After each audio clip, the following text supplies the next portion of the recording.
आज की press conference के बारे में जो है मुख्य रूप से हरियाणा के अंदर किसान आंदोलन जो इस समय चल रहा है, उस किसान आंदोलन की एक प्रकार से अनिश्चितकालीन जो धरना प्रदर्शन हमारे किसान भाइयों का जारी है,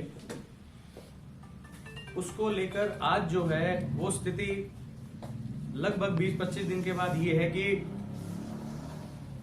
अब इससे व्यापार भी प्रभावित होना शुरू हो चुका है और इससे उद्योग भी प्रभावित होना शुरू हो चुका है और इसके अलावा जो पूरे ही देश को संभालता है ट्रांसपोर्टेशन, वो भी प्रभावित होना शुरू हो चुका है और इसका सीधा प्रभाव आने वाले समय में आम जनता के ऊपर भी पड़ेगा। जब ये धीरे धीरे सारी चीजें महंगी होती चली जाएंगी और इससे हटके हम लोग भी ये चाहते हैं कि सरकार जो है इस समस्या का समाधान जल्द से जल्द करे। जिस प्रकार आप देख रहे हैं कि कोई समय निश्चित नहीं है, आज 25 दिन हो चुके हैं और किसान लोग जो है वो धरनों पर बैठे हैं और उनकी कहाँ कितनी सुनवाई हो रही है ये कोई भी नहीं जानता। तो हम लोग अपनी ओर से भी ये आज जो हमारा इस प्रेस कॉन्फ्रेंस का मेन एजेंडा ये है कि हम लोग भी अभी ये चाहते हैं कि इस समस्या का समाधान हो और जल्द से जल्द हो, चाहे वो सरकार। और जब अगर किसान को ये बिल नहीं चाहिए तो सरकार उसके ऊपर किस तरह का प्रेशर डाल रही है और क्यों डाल रही है, ये हम लोग भी नहीं समझते। तो इसी संदर्भ में हमारे साथ आज हमारे जो इंडस्ट्रीज है उसके अध्यक्ष हैं श्री एस.के. खटोर जी, वो भी आप लोगों को अपने जो इंडस्ट्रीज जो है वो सफर हो रही है वो किस प्रकार से हो रही है वो अपनी परेशानी और अपनी समस्या रखेंगे। और हमारे साथ हैं ट्रांसपोर्टर साथी, ये भी अपनी समस्या रखेंगे। सभी आगंतुकों का आभार प्रकट करते हैं कि आज हमारी छोटी सी प्रेस कॉन्फ्रेंस में आप सबने सहयोग दिया। ज्वलंत जो अभी चल रहा है उसमें हम सब काफ़ी अवगत हैं। 20-25 दिन से शांतिपूर्ण आंदोलन चल रहा है, लेकिन जैसा बख्शी जी ने कहा कि कोई चीज़ लेना ही नहीं चाहता तो उसको क्यों देना चाहते हैं। हम यदि पहले में ही भले हैं तो हमें पहले में ही रहने दो, क्यों आप हमारे गले में डाल रहे हो। अब हालात ये है इस समय कि हम लोग थोड़े से 10-15 दिन इफेक्टेड नहीं हुए। रीजन बीइंग के हमारे भी स्लो डाउन चल रहा है, कंपनियों में सेल नहीं है तो अभी थोड़ा सा स्लो डाउन है, इसलिए हम लोगों ने 15-20 दिन पुल ऑन कर लिए। लेकिन अब ये हालत यदि लंबी चली और जो मटेरियल हमारे दूर दूर से आते हैं, जो हमारे साधन और दूर दूर से आते हैं, वो आने बंद हो जाएंगे। ट्रांसपोर्टों को भी दिक्कत हो रही है और घूम के आने के लिए मना करते हैं। सवाल ये है कि इसको हम कैसे और कब तक चलें। मुद्दा एमएसपी और जो आप सुन रहे हो ये कोई मुद्दा नहीं है। एमएसपी हाँ भरना और देना दो चीजें डिफरेंट है। एमएसपी सरकार यदि खरीदेगी तो एमएसपी दे देगी, जो इंडिविजुअल खरीदेगा वो नहीं देगा, उसकी क्या जिम्मेवारी है, क्या आश्वासन है उसके बारे में। खाली ये कहना कि एमएसपी की हम आपको वो देते हैं, तो एमएसपी की कोई गारंटी नहीं है। मैं क्यों एमएसपी उठूंगा कि सरकार कहे मेरे को 2000 में खरीद ले, मैं क्यों खरीदूंगा। ये बात आज नहीं उठी है, लेकिन ये आप तो और 10 दिन बाद उठ जाएगी कि भाई ये क्या है, एमएसपी है क्या। सरकार दे देगी, सरकार आश्वासन दे रही है, दे देगी, लेकिन सरकार खरीद ही कहा रही है जब बजट ही नहीं है, एफसीआई खत्म, सब कुछ खत्म। तो सरकार का बजट प्रोजेक्ट खरीदने का। हाँ, प्रोजेक्ट खरीदने कंपनी को दे दो। यस, वो करे काम कि भाई एमएसपी का मतलब है चाहे मैं खरीदूं, चाहे सरकार खरीदे, चाहे आप खरीदो, उसमें उनको जो फिक्स रेट है वो मिलना चाहिए। वो नहीं मिलेगा, गारंटेड नहीं मिलेगा। सरकार अपनी जिम्मेदारी दे सकती है, मेरे को कैसे कहेगी कि तू 2000 में खरीद, यदि मेरे को 1000 में मिलता है 1200। माल कहाँ से आता है अपना जो रॉ मटेरियल? हमारा थ्रू आउट कंट्री आता है, थ्रू आउट कंट्री जाता है।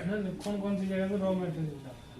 लुधियाना है, नागपुर है, रायपुर है, मुकंद स्टील वाला बॉम्बे है, जीएसडब्ल्यू वाले बेंगलोर हैं, छत्तीसगढ़। क्या प्रॉब्लम है इतनी करने की बॉम्बे जाने के लिए?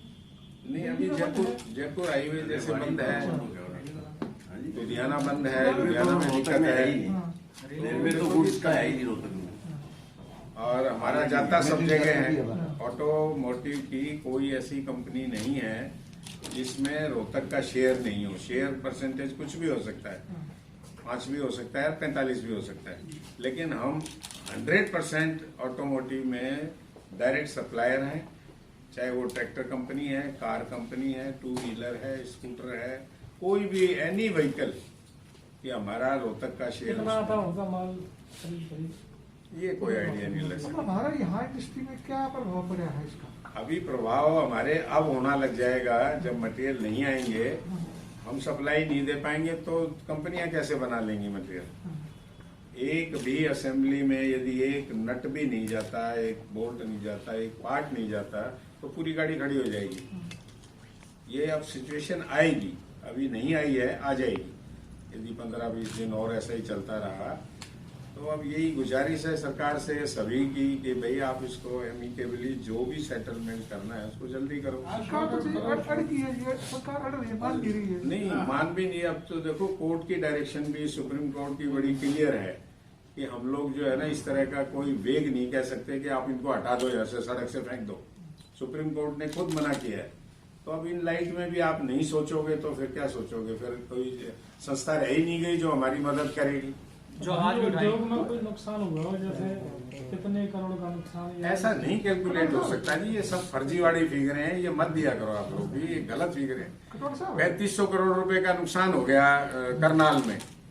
3500 करोड़ का नुकसान करने के लिए कितना टर्नओवर करना पड़ेगा?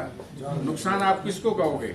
जो हमने कमाना था वो खोया गया, वो नुकसान है।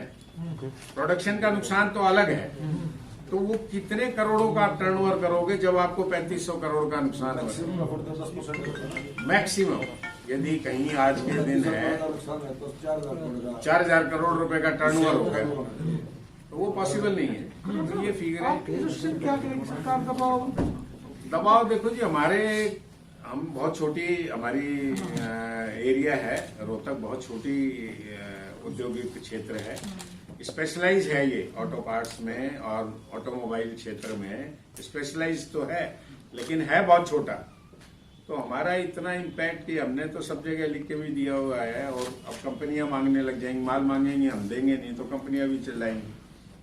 तो इसका इम्पैक्ट देखो। अब हम एसोसिएशन क्या करेंगे आप लोगों की? हम तो रिप्रेजेंटेशन दे देंगे सर, ज्यादा से ज्यादा। तरफ से एक रिक्वेस्ट कह लो, या मतलब अगर Representation हमारा कह लो। दबाव बढ़ता है सरकार के ऊपर तो उसके अब स्थिति सरकार के में भी अनुसार कौन आपकी सुनता है सर? तो आप लोग रिक्वेस्ट के प्रश्न बनाओगे। क्या कर सकते हैं? सर क्या कर सकते हैं? What is the way out with us? एक चीज देखिए ना, जब पीछे हमारे ऊपर एक्साइज तो लगी, ये सब कोई रास्ता जीएसटी नहीं लगी, हमारे पास। हम तब क्या हम लोगों ने प्रेशराइज करें? 45 दिन अपनी दुकानें बंद रखी। 45 दिन हमने अपनी दुकानें बंद रखी, सरकार टस से मस नहीं हुई, तब भी मस बिल्कुल नहीं हुई। तो वो ये देखिए ना, अलग अलग जिस प्रकार से जो भी, अब कल अगर जिस प्रकार से हम लोगों ने जीएसटी की लड़ाई लड़ी, एक्साइज की लड़ाई लड़ी होती, उसके अंदर आड़ती, किसान, उद्योगपति सभी शामिल होते, दिक्कत तो यही है ना, तो कोई साधन नहीं तो आता। सरकार के ऊपर दबाव बनता। अब सभी अलग अलग कर रहे हैं, तो आज हम लोगों अपनी तरफ से भी एक रोज प्रकट कर रहे हैं। प्रधान जी, ऐसे कोई उदाहरण हो जैसे आपका रॉ मटेरियल कहीं फंस गया हो, या फिर आपका माल कहीं जाने में दिक्कत हो रही हो, जैसे आपको अभी नहीं है वो सिचुएशन, आएगी 10-15 दिन। घूम के आ रही है गाड़ी? नहीं घूम के आ रही है नहीं। अब दिल्ली आता है। नेक्स्ट बिजनेस के ऊपर मैं आता हूँ। 4 दिन में साढ़े गाड़ी वाली- पहुंच गई, 4 दिन में पहुंच गई। रख लें विचार। ये रख दो। हाँ, हाँ। देखिए क्या है, जो आप बात कर रहे हो ना, अभी बहुत रास्ते खुले हुए, कोई केएमपी से चढ़ के आ गया, कोई कहीं से निकल के आ गया, कोई कहीं से आ गया। अभी दिल्ली भी लोग जा ही रहे हैं, जो नौकरी कर रहे हैं वो लोग पहुंच रहे हैं, लेकिन कहाँ से पहुंच रहे हैं वो? कोई नजफगढ़ होके खेतों में से जा रहा है, कोई किसी गाँव में से जा रहा है, कोई खरगोदा होके जा रहा है। बहादुरगढ़ में अपनी गाड़ी खड़ी करके मेट्रो से जा रहा हूँ। ये दिक्कतें पूरी हालत फेस कर रहे हैं। अरे वैसे 100 रुपए की आया, 200 रुपए की आया। 200 बिक रहा है। टैक्सी वाले 300 रुपए मांगते हैं। देखो सर, ये तो डिमांड और सप्लाई का हमेशा रूल रहा है। जो अब बात अब हो रही है कि ये आपको 80 रुपए किलो आटा मिलेगा, ये निश्चित रूप से मिलेगा। हरियाणा पंजाब को जो ये कहा जा रहा है कि हरियाणा पंजाब लीड कर रहा है जी, पंजाब लीड कर रहा है क्योंकि अमरिंदर सिंह कांग्रेस है, कांग्रेस ने जी वहाँ 2014 में ना आलू बोया था, वो कंपनी ने बोया सड़क पे था। फेंका था। हाँ, और फिर वो आलू किसानों ने बेचा 2.5 रुपए टमाटर, किलो। और आलू, फिर वो वहाँ पेप्सी कंपनी से ने हुआ खरीदा था। 2.5 रुपए किलो, बताओ। कॉन्ट्रैक्ट 5 रुपए किलो होगा।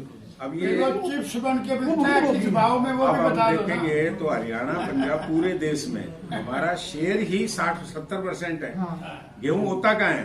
पंजाब और हरियाणा थोड़ा सा MP थोड़ा यूपी बहुत का MP हो रहा है, एमपी का तो आज भी 32-33 रुपए बिक रहा वो भी है। तो भोगी है ना, वो भी विरोध करता ज्यादा। हाँ, तो आप भुक्तभोगी हम ज्यादा हैं। हाँ। हमारा शेयर 60 से 70% इस देश में है और इसीलिए हमारे एमएसपी है, और इस स्टेट में एमएसपी नहीं है। बिल्कुल नहीं है। तो हमारे एमएसपी का मतलब यही है कि भाई किसान को कुछ तो मिले, और ये जायज है बिल्कुल। आप ठीक कह रहे हो, आलू की छोड़ो, आप आज मंडी में चले जाओ, गोभी मटर जो 100 रुपए बिक रही थी आज वो 30 रुपए में भी कोई ठाड़ियां नहीं है। पालक की, मेथी की ये गड्डियां जो 10-10 रुपए में थी वो आज 7 रुपए 6 रुपए 7 रुपए में मिल रही है। कटोरा आज सीजन आएगा, नहीं, इसके सीजन अलावा आएगा। इसके अलावा आपका खराब गेहूं जा रही हमारे 800 रुपए क्विंटल भी कोई लेगा नहीं लेगा, नहीं लेगा। ये प्रैक्टिकल चीज है। जी, जी, जी। और फिर वो गेहूं कंपनी ले लेंगे, फिर वो बैंक में करेंगे 70 किसी को रुपए बिल्कुल बिल्कुल स्केर्सिटी होगी सर। आप लोगों ने नहीं देखी हो शायद, हमारे कुछ बुजुर्ग बैठे हैं, ये बहुत बड़ा वो चीनी स्टॉक करो। अपने हिसाब से बेच सकते हैं, हाँ। फिर तो मोनोपोली हो जाएगी। Monopoly sir. ये स्टॉक जो करेंगे हाँ। ये अंबानी और अडानी करेंगे, हम आप थोड़ी करेंगे। छोटे व्यापारी मर जाएंगे। जमींदार कहाँ से करेगा? जिम्मेदार थोड़ी करेंगे। जमींदार से व्यापारी भी नहीं कर सकता। व्यापार में क्या दिक्कत आ रही है वो? व्यापार में देखिए जो बर्तन है, मतलब हर एक चीज का व्यापार है, कोई एक चीज नहीं कि किसी एक चीज के व्यापार में दिक्कत आ रही हो। अब बर्तन देखिए, बर्तन जिस तरह से स्क्रैप आ रही है, स्क्रैप नहीं जा रही, और बर्तन पीछे से बन के जितनी पहले मार्केट में आता था उतना नहीं आ रहा, उसके रेट आगे आगे बढ़ते जाएंगे। एक मिनट रुकिए, बताता हूँ। सब्जियां जो हैं, सब्जियों की पैदावार हो रही है, सब्जियां बाहर नहीं बेचने के लिए जाई जा रही, अगर जा भी रही हैं तो किसान को वो भाड़ा तेल के माध्यम से या ट्रांसपोर्टेशन के माध्यम से दुगने तिगने दामों में पहुंच रही हैं, क्योंकि वाया डायरेक्ट नहीं जा रही। उसके अलावा कपड़ा जितना है, होजरी जितनी है, जिसकी मैन्युफैक्चरिंग लुधियाना से होती थी, अब आगे सीजन था जो हमारे जितने भी गारमेंट्स वाले हैं सर्दी का, वो जितना वुलन आना था वो वुलन सारा का सारा अब इस समय डिमांड के अनुसार मतलब मार्केट में अवेलेबल नहीं है, और जिस तरीके से आ रहा है उस तरीके से उसकी कॉस्टिंग जो है वो ज्यादा बढ़ रही है। उसका सारा बर्डन जो है वो आने वाले मतलब अभी भी ग्राहक के ऊपर पड़ रहा है। क्रोकरी है, अब हमारी ज्वेलरी चाहे सोने का व्यापार है, सोने का जितने भी व्यापारी हैं वो डायरेक्ट एक सीधी उनकी पहले तो रेल यातायात, क्रोकरी कहाँ से आती थी? क्रोकरी सब अलग अलग जगह से आती है, वो बता देता हूँ आपको, लिख के दे देता हूँ। इसके अलावा जो सोने का व्यापार है, जितना भी बहुत सारे काम हमारे ऐसे होते थे जो सराउंडिंग, चाहे पंजाब के हैं, चाहे हमारे राजस्थान वाले हैं, चाहे हम हरियाणा वाले हैं, चाहे आसपास के और जितने भी राज्य हैं, वो दिल्ली उनका सेंटर माना जाता है, दिल्ली और बॉम्बे।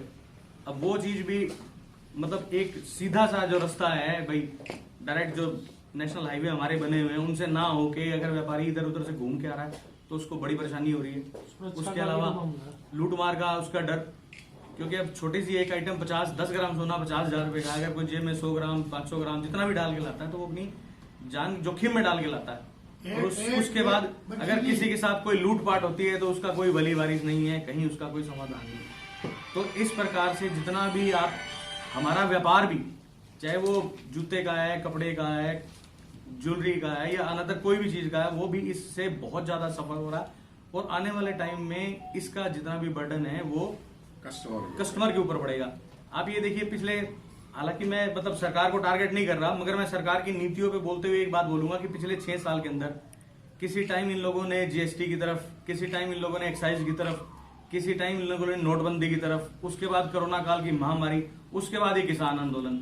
आप ये देखिए कि इस 6 सालों के अंदर व्यापार की जो दृष्टि है, चाहे वो उद्योग थे, चाहे वो कोई भी सेक्टर है, वो बिल्कुल सफर हो चुका है और इसका सारा का सारा खामियाजा आम जनता को भुगतना पड़ रहा है। टारगेट तो तभी जो आप ऐसे बताओ मुझे, सब कुछ इतना हो गया। रोएंगे तो सही ना, अगर गलत नीति है, टारगेट नहीं कर रहे लेकिन कर तो रहे हो। मतलब चलो मैं किसी पार्टी को टारगेट नहीं कर रहा, मैं सरकार की नीतियों को टारगेट लेकिन आपके फेस इंप्रेशन और आपकी पर्सनैलिटी को देखते हुए लगता है कि सोने पर अभी कोई दिक्कत आई नहीं है। रोड़ा जरूर कर देंगे। बख्शी जी, हाँ जी, एक मैं व्यापारियों की तरफ से प्रधानमंत्री जी को एक अपील करना चाहता हूँ कि वो बजाय मध्य प्रदेश में जाके जलसे ना करें और बॉर्डर में जा करके ये ना कहें, किसानों को बराबर समानांतर खड़े ना करें, और वो छिंदू बॉर्डर पर आए, टिकरी बॉर्डर पर आए, सीधी बात करें किसानों से, उनकी प्रॉब्लम तब हल होगी। ये बात नहीं है कि वो वहां कर रहे हैं सम्मेलन, वहां कर रहे हैं, ये गलत था। ये हमारे अपील कर रहे हैं ट्रांसपोर्टेशन से वो हमारे व्यापारियों की तरफ से।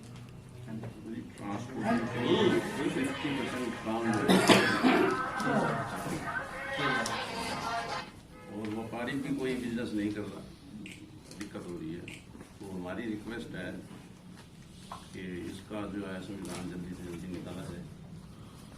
कितनी गाड़ियां होंगी जो रोहतक टोटल चलती हैं माल लाने में ले जाने में? गाड़ियाँ तो ज्यादा ही है, कई सारी ट्रांसपोर्टेशन कितनी नहीं, होगी? हजारों में होंगी। नहीं, कितनी होंगी ट्रांसपोर्टेशन? ट्रांसपोर्ट ज्यादा है, ट्रक यूनियन की होंगी 2000 ट्रक यूनियन में और 1500 ट्रांसपोर्ट के बाद भी है। इनकी भी सबसे बड़ी दिक्कत वो है, जहाँ दिल्ली जाने तक का भाड़ा तय होता था कि इतने हजार है, आज इनको वाया पता नहीं कहीं से भी निकाल के गाड़ी लेके जानी पड़ रही है। 50% काम है, 50% गाड़ियाँ उसमें टायर की जोड़ियां हो गई, उसके अलावा डीजल हो गया, उसके अलावा मेंटेनेंस चार्जेस हो गए, फिर ड्राइवरों के जो भाड़े हैं वो अलग हो गए, सारी चीजें इनके ऊपर भी के जा रही है गाड़ी, सफर कर रही जा रही है। और वही चीज आगे जाके साइलेंट करो वैसे, आगे ये सारी चीजें जो है वो कंज्यूमर के ऊपर पड़ेगी। समय भी बर्बाद होता है। अब क्या है जी, टैक्सी ये जो अपने ट्रांसपोर्ट कॉमन ये गाड़ियां चलती हैं, ये बस के भाड़े में चलती थी। अभी भाई साहब ने बताया 200 200 रुपए ले रहे हैं। उनकी मजबूरी है। नहीं, वो ठीक ले रहे हैं, गलत नहीं ले रहे जी। नहीं, ठीक है, उनके भी गाड़ियां ठीक जा रहे हैं। टूटती हैं गड्ढों में से, पता नहीं कहाँ से निकाल के ले जाते हैं, कहाँ कैसे करेंगे वो। हमें लगता है कि उन्होंने डबल कर दिया, लेकिन उनकी भी मजबूरी है।